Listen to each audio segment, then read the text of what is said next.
तो hello everyone, this is Aakrit Kumar, student at Shyam college of commerce. जैसा कि आप लोगों से मैंने लास्ट वीडियो में पूछा था कि क्या आपको CSAS यानी कि दिल्ली यूनिवर्सिटी का जो एडमिशन पोर्टल है उसका एक डिटेल्ड वीडियो चाहिए क्या फेज 1 का फॉर्म फिलिंग प्रोसेस का। तो काफ़ी सारे स्टूडेंट्स ने बोला कि हाँ भैया एक डिटेल्ड वीडियो बना दो ताकि हमें पता चल सके कि एक्चुअल करेक्ट मेथड क्या है इस पूरे फॉर्म को फिल करने का, ताकि हमसे कोई गलतियां ना हो एंड हमारा एडमिशन रिजेक्ट ना हो जाए। इसलिए आज की इस वीडियो में मैं आपके लिए लेकर आया हूँ full detailed video of CSAS phase 1 registration form filling process. पूरी चीज़ें बताऊंगा, सारी चीज़ें को एक्सप्लेन करूंगा, अच्छे से देखें क्या करना है, कैसे करना है, कहाँ गलतियां हो सकती हैं एंड किन किन चीज़ों का ध्यान रखना है। उसके साथ ही साथ मैं आपको बता दूं कि जो नेक्स्ट वीडियो आने वाली है वो आने वाली है प्रेफरेंस लिस्ट पे। इसलिए मैं चाहता हूं कि आप अपना जो भी आपको कोर्स आपको प्रेफर करना है, ठीक है, जो आपका टॉप प्रेफरेंस है, जैसे कि बहुतों का यहाँ पे BCom ऑनर्स है, हाँ, तो आप अपना वो लिख दो कमेंट सेक्शन में कि मेरे को BCom ऑनर्स चाहिए एंड अपना स्कोर डाल दो, जो भी एक्सपेक्टेड स्कोर है वो डाल दो, ताकि मुझे उसके हिसाब से पता चल सके कि किस रेंज के बच्चे यहाँ पे बैठे हुए हैं एंड मैं आपके लिए एक स्पेशलाइज्ड अच्छे से वीडियो बना दूंगा कि बेस्ट प्रेफरेंस लिस्ट आपके लिए क्या होगा, ताकि आपको अपने स्कोर पे बेस्ट कॉलेज मिले। ठीक है, तो चलो स्टार्ट करते हैं आज की इस वीडियो को। तो यहाँ पे हम आ चुके हैं अपने कंप्यूटर पे एंड मैं सजेस्ट करता हूँ कि जितने भी लोग फॉर्म फिल करने वाले हैं वो सभी के सभी कंप्यूटर डेस्कटॉप पे करें, लैपटॉप पे करें, क्योंकि फ़ोन पे करने पे बहुत सारे प्रॉब्लम्स आ रहे, जैसे डॉक्यूमेंट अपलोड नहीं हो रहा, सारी चीज़ें अच्छे से क्लियरली आपको दिखेंगी नहीं। इसलिए मैं सजेस्ट करता हूँ कि आप जब भी फॉर्म फिल कर रहे होगे तब आप कंप्यूटर पर करोगे, ना ही कि फ़ोन पे, ताकि आपसे कोई भी मिस्टेक ना हो। ठीक है, चलो स्टार्ट करते हैं। जो फर्स्ट स्टेप है, यहाँ पे आपको जाना है इस वाले वेबसाइट पे। वेबसाइट का लिंक मैं आपको डिस्क्रिप्शन में दे दूंगा, आप इस वेबसाइट पे आ जाना एंड ये दिल्ली यूनिवर्सिटी का ऑफिशियल वेबसाइट है जहाँ पे आपकी रजिस्ट्रेशन होगी। आपको क्या करना है, इस वेबसाइट पे आने के बाद न्यू रजिस्ट्रेशन पे क्लिक करना है। न्यू रजिस्ट्रेशन यहाँ पे, न्यू रजिस्ट्रेशन पे क्लिक करोगे, उसके बाद यहाँ पे आपसे मांगेगा candidates CUET application number. CUET application number आपको यहाँ पे अपना पेस्ट कर देना है, जो आपका 12 डिजिट का होता है, यहाँ पे आप पेस्ट कर दोगे।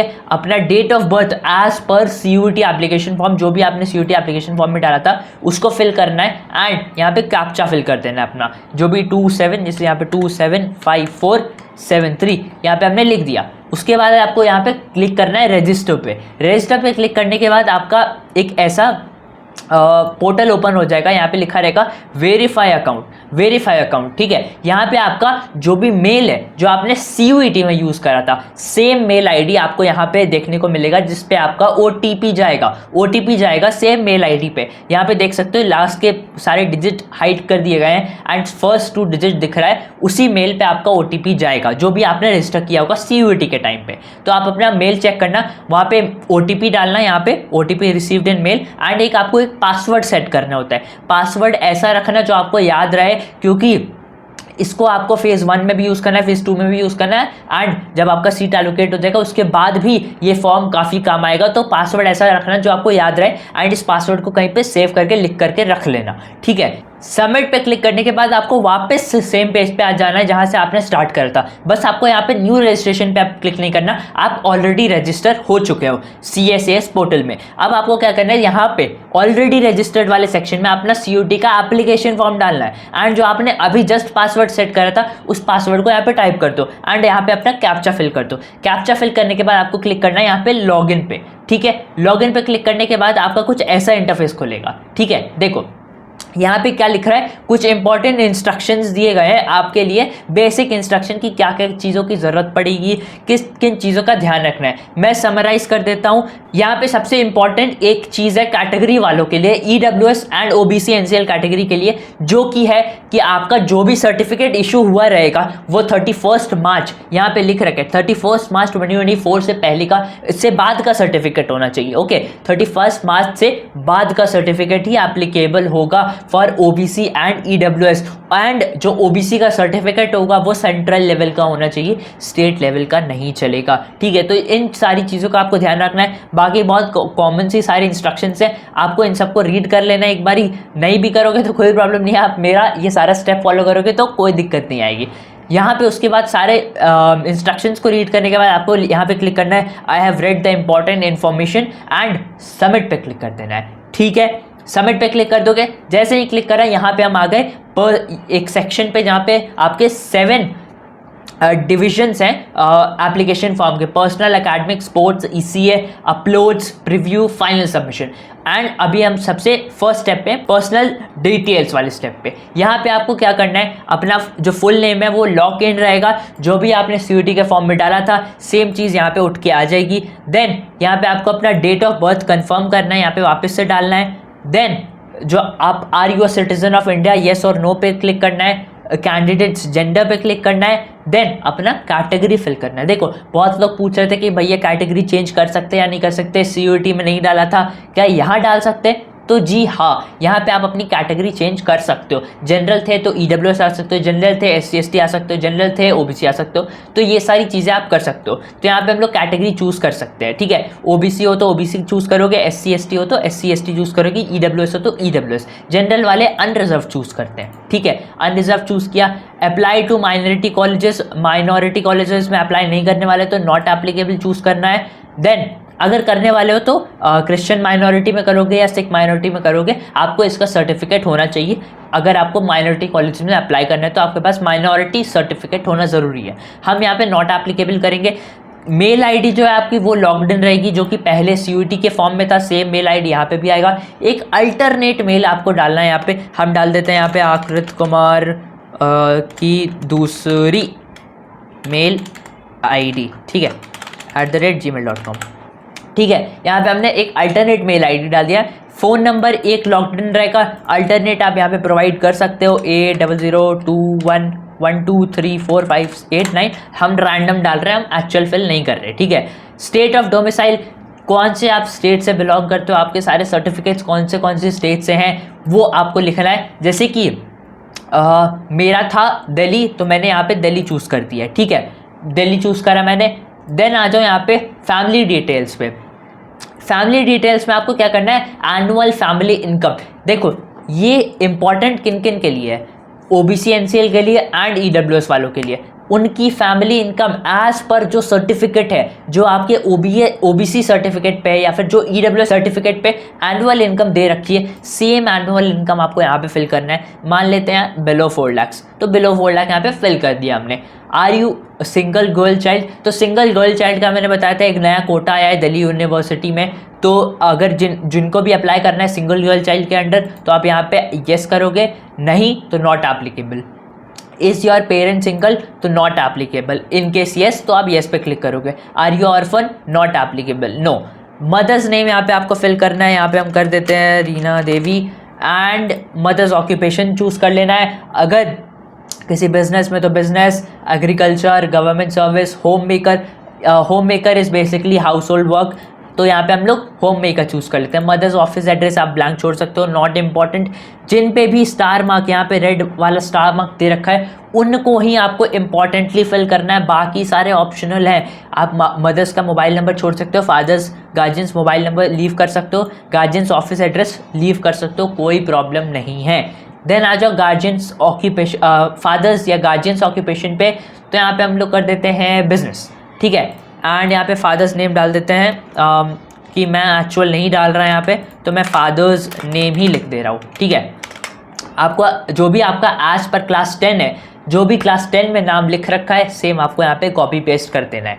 वार्ड कोटा डिटेल्स, तो वार्ड कोटा डिटेल्स किन के लिए है, university of Delhi ward quota, एक ही कोटा है। अगर आपके पेरेंट्स यूनिवर्सिटी ऑफ दिल्ली में काम करते हैं किसी भी पोस्ट पे, तो आप यहाँ पे येस करोगे एंड बाकी जो सर्टिफिकेट्स मांगेंगे वो सब अपलोड करोगे। नहीं, मोस्टली के नहीं होंगे तो नॉट एप्लीकेबल यहाँ पे आप क्लिक करने वाले हो। उसके बाद आ जाओ other category quota, person with benchmark disability PWBD category से हो तो येस, एंड कौन से कैटेगरी में फॉल करते हो वो सेलेक्ट करना है, नहीं है तो not applicable. Kashmiri migrant, not applicable. Children window of personal arm forces, not applicable. Prime minister special scholarship, not applicable, ये भी नॉट एप्लीकेबल। आइडेंटिटी प्रूफ, ये इंपॉर्टेंट है, ये इंपॉर्टेंट है। देखो आइडेंटिटी प्रूफ में बहुत लोग बोलते हैं भैया यहाँ पे आधार कार्ड का ऑप्शन नहीं आ रहा, तो क्या करें।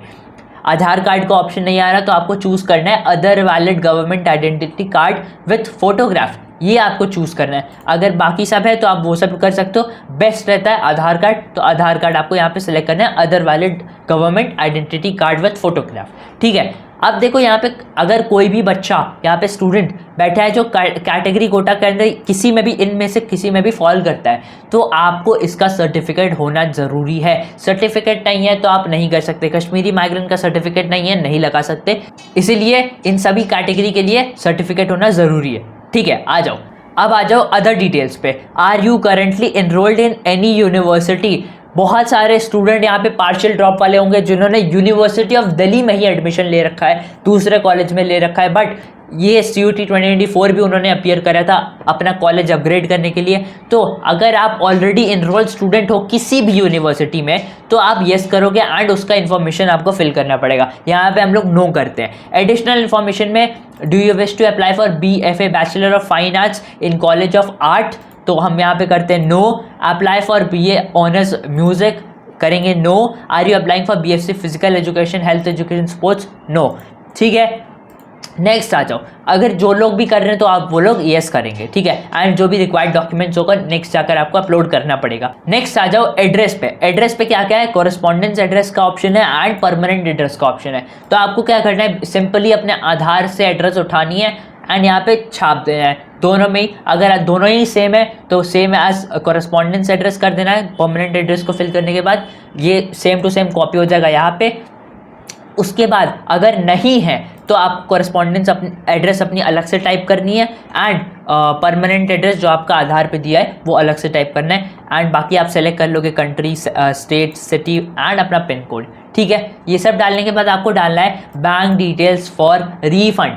तो ये क्यों ज़रूरी है? देखो क्या होता है ना कि आगे जाकर बहुत सारे केसेस में बच्चे विड्रॉ कर लेते हैं एडमिशन कि मुझे नहीं लेना यूनिवर्सिटी में एडमिशन, इस यूनिवर्सिटी में फ़ीस पे करने के बाद तो जो भी रिफ़ंड होता है वो आपका वापस आ जाएगा इस बैंक अकाउंट में जो भी आप यहाँ पे फिल करोगे। आपको ध्यान से फिल करना है, गलतियाँ नहीं करनी। यहाँ पे 2-3 बार चेक कर लेना बैंक डिटेल्स अच्छे से।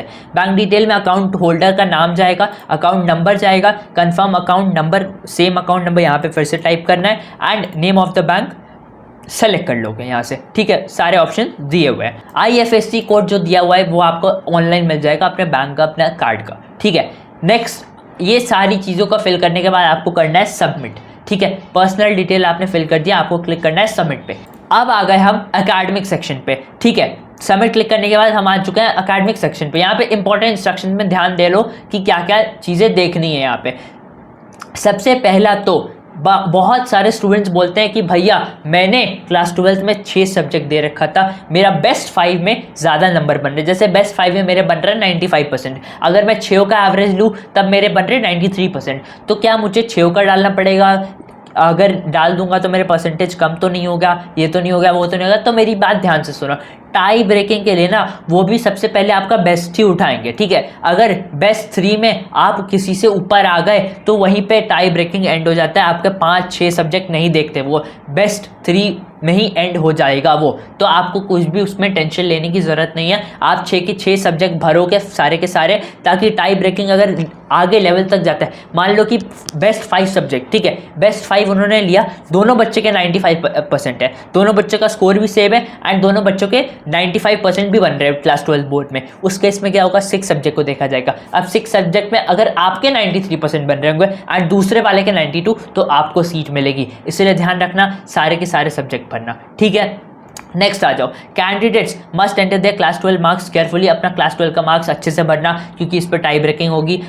उसके बाद enter the marks of the subject in which he has passed if the marksheet contains both 11 and 12। अगर कोई भी बोर्ड ऐसा है जो 11 और 12 दोनों का मार्क्स लिख रहा है अपने मार्कशीट में, तो आपको सिर्फ और सिर्फ 12th की मार्क्स डालनी है यहाँ पे। If theory practical breaks is not specified for a paper, ISC वाले स्टूडेंट्स ध्यान से देखो, अगर आपका ब्रेक नहीं दिया हुआ है कि प्रैक्टिकल में कितने हैं, थ्योरी में कितने हैं, जो कि नहीं दिया रहता, उनके लिए क्या करना है, candidates must enter only the marks in the theory section for that paper and enter 0 in the maximum marks and marks obtain in the practical. तो प्रैक्टिकल में आपको 0 चढ़ाना है एंड बाकी पूरे नंबर चढ़ाना है आपको थ्योरी वाले में। ठीक है, क्योंकि आपका कोई भी अलग अलग सेपरेशन नहीं दिया हुआ है। अब आ जाओ फिलिंग प्रोसेस पे।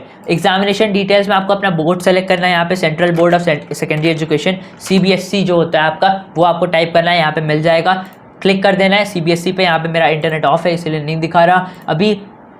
रिजल्ट स्टेटस पे आपको यहाँ पे करना है पास्ट जैसे ही क्लिक करोगे आप, ये सारा ओपन हो जाएगा आपका सब्जेक्ट्स टेकन इन बोर्ड। यहाँ पे आपको अपने सारे सब्जेक्ट फिल करने हैं, मैक्सिमम मार्क्स इन थ्योरी इस पे भी आएंगे। बोर्ड रोल नंबर ध्यान से भरना, एकदम अच्छे से भरना, मैच करना सही है, 2-3 बार चेक कर लेना कि बोर्ड रोल नंबर आप सही डाल रहे हो या नहीं डाल रहे हो। ईयर ऑफ पासिंग 2024 हम लोग यहाँ पे सिलेक्ट कर लेते हैं। मैक्सिमम बच्चे 24 के होंगे, कुछ 23 के होंगे तो 23 डाल देना।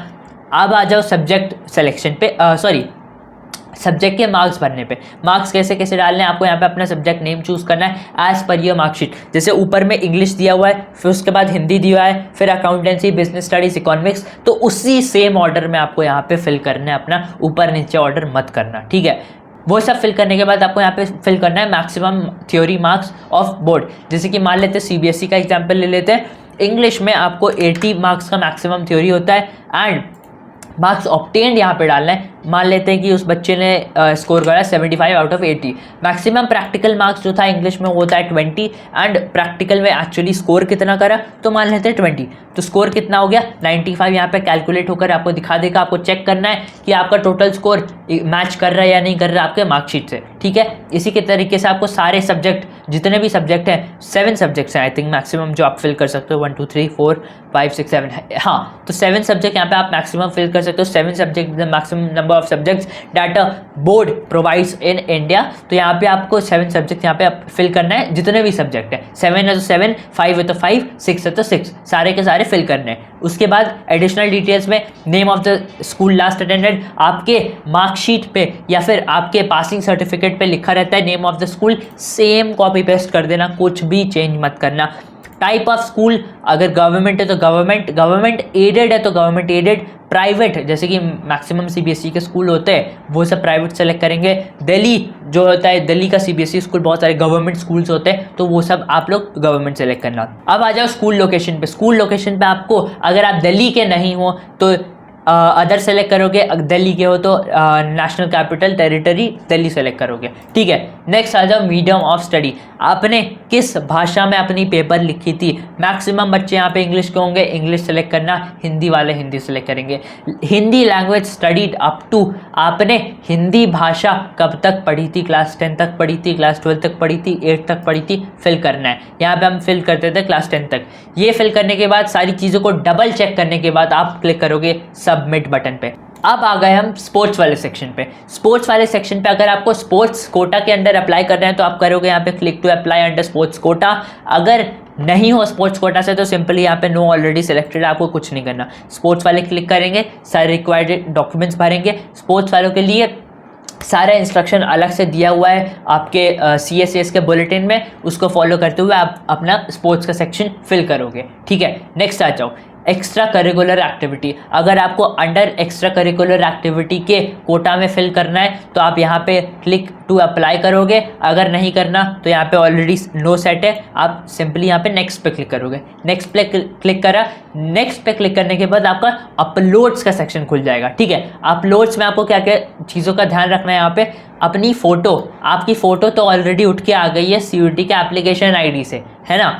उसके बाद सिग्नेचर भी उठ के आ गया आपका CUET के एप्लीकेशन से। आपको अपलोड क्या करना है, आपको अपलोड करना है अपनी क्लास 10th की मार्कशीट। क्लास 10th की मार्कशीट अपलोड करनी है जिसपे डेट ऑफ बर्थ हो, जिसपे डेट ऑफ बर्थ लिखा होगा वही वाली करनी है।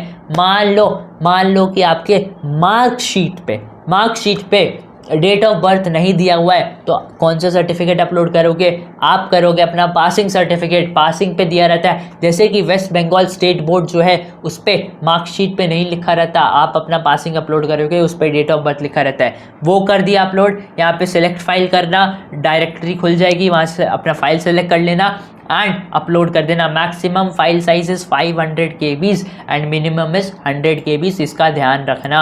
एक्सेप्टेड फॉर्मेट का ध्यान रखना, JPG, PNG, JPEG होनी चाहिए, PDF नहीं चलेगा। फोटो अपलोड करना है। अपलोड करने के बाद आपको करना है नेक्स्ट अपलोड क्लास 12th की मार्कशीट। क्लास 12th की मार्कशीट पे आपके सारे मार्क्स लिखे होने चाहिए, वो वाला अपलोड करना है। उसके बाद आपका अगर कोई भी कोटा है, जैसे कि मान लो कि OBC वाले हैं तो OBC वाले अपने यहाँ पे फाइल सेलेक्ट कर लेंगे। अगर आपने अनरिजर्व सेलेक्ट करा तो यहाँ पे अनरिजर्व ऑलरेडी आ जाएगा एंड आपको कुछ भी सेलेक्ट करने की ज़रूरत नहीं है, ये वाला ऑप्शन ही नहीं दिखेगा आपको। ये कैटेगरी वालों के लिए मैंने दिखाया है। तो आप अगर ओबीसी का अंडर अप्लाई कर रहे हो तो यहाँ पे आप अपना ओबीसी का सर्टिफिकेट, सेंट्रल लेवल का सर्टिफिकेट सेलेक्ट करोगे एंड अपलोड करोगे। आप एफिडेविट नहीं लगा सकते कि मैं बाद में दूंगा सर्टिफिकेट, मेरे पास अभी अवेलेबल नहीं है, यूनिवर्सिटी रिजेक्ट कर देगी एप्लीकेशन। ध्यान रखना इस चीज़ का, ठीक है।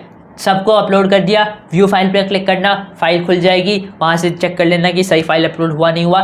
उसके बाद नेक्स्ट पे क्लिक करोगे। नेक्स्ट पे क्लिक करने के बाद ये वाला एप्लीकेशन खुल गया प्रीव्यू का, ठीक है। यहाँ पे क्या है, जो भी आपने इससे पहले भरा था सब चीज़ का एक सब पूरा दे दिया कि आपने क्या क्या फिल करा था। आपको यहाँ से डबल चेक करना है, सारी चीज़ों को चेक करोगे, नाम चेक करोगे, फादर्स मदर्स नेम चेक करोगे, अपना अगर कोई कैटेगरी सर्टिफिकेट लगाया कैटेगरी का नंबर चेक करोगे, कैटेगरी सर्टिफिकेट का नंबर चेक करोगे, सारे मार्क्स चेक करोगे, अपने जो जो कैटेगरी में अप्लाई कर रहा है सही से डॉक्यूमेंट्स अपलोड करी है या नहीं करी है वो सब चेक करोगे।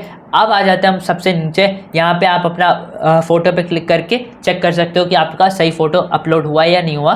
क्लास 12th की मार्कशीट पे, कैटेगरी पे, डेट ऑफ बर्थ पे सारी चीज़ें सही से हुई या नहीं हुई है वो सब। उसके बाद अगर आपने affidavit for single girl child किया है तो आपका अपलोड्स वाले सेक्शन में एक affidavit for single girl child भी होगा ओपन, तो आपको वहाँ पे एफिडेविट लगाना है। यहाँ पे आपका दिखाई दे देगा व्यू का। माइनॉरिटी लगा रहे हो तो माइनॉरिटी का यहाँ पे दिखाई दे देगा। बाकी सारी चीज़ें आप चेक कर सकते हो, ठीक है।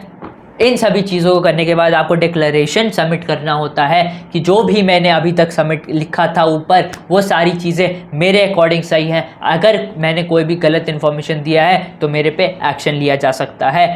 इसको टिक करना है आपको, आई एग्री एंड क्लिक कर देना है सबमिट पे। सबमिट पे जैसे ही क्लिक करोगे ये वाला पेज ओपन हो जाएगा, वेरिफिकेशन एंड पेमेंट डिटेल्स। उसके बाद यहाँ पे क्योंकि हमने स्टार्टिंग में अनरिजर्व सेलेक्ट करा था, अनरिजर्व की फ़ीस 250 है। अगर आप दूसरे कैटेगरी से हो तो आपका फ़ीस यहाँ पे लिखा हुआ है SC ST एंड PWBD के लिए 100 रुपये फ़ीस है। Unreserved OBC NCL and EWS के लिए 250 रुपीज़ की फ़ीस आएगी। यहाँ पे 250 रुपीज़ की फ़ीस आ रही है। Verify the details by clicking on the check box. यहाँ पे आपको अपना चेक बॉक्स सारा क्लिक कर देना है कि जी हाँ मेरा नाम आकृत कुमार है, जी हाँ मेरी डेट ऑफ बर्थ है, हाँ जी मैं जनरल कैटेगरी का हूँ, मेरी जेंडर मेल है, मेरी मम्मी का नाम ये है, मेरे फादर का नाम ये है, मेरी एड्रेस ये लिख रखी। I have checked all the information in the application, I have the eligibility criteria mentioned in the UG bulletin, सही है। All the information provided by me are correct and कुछ भी गलत मैंने सबमिट करा है तो मुझ पे जो भी एक्शन है वो लिया जा सकता है। No changes modification will be allowed once the form is submitted. देखो करेक्शन विंडो का बहुत लोग पूछ रहे हैं कि भैया ओपन होगा या नहीं होगा, तो लास्ट ईयर तो हुआ था, इस बार का कुछ भी अपडेट नहीं आया है करेक्शन विंडो से रिलेटेड, तो मुझे नहीं पता, कंफर्म नहीं है, कोई भी ऑफिशियल नोटिफिकेशन नहीं आया, तो शायद से आ भी सकता है, शायद से नहीं भी आ सकता। आपको इसलिए मैं बोल रहा हूँ ढंग से स्टार्टिंग में ही फिल करना।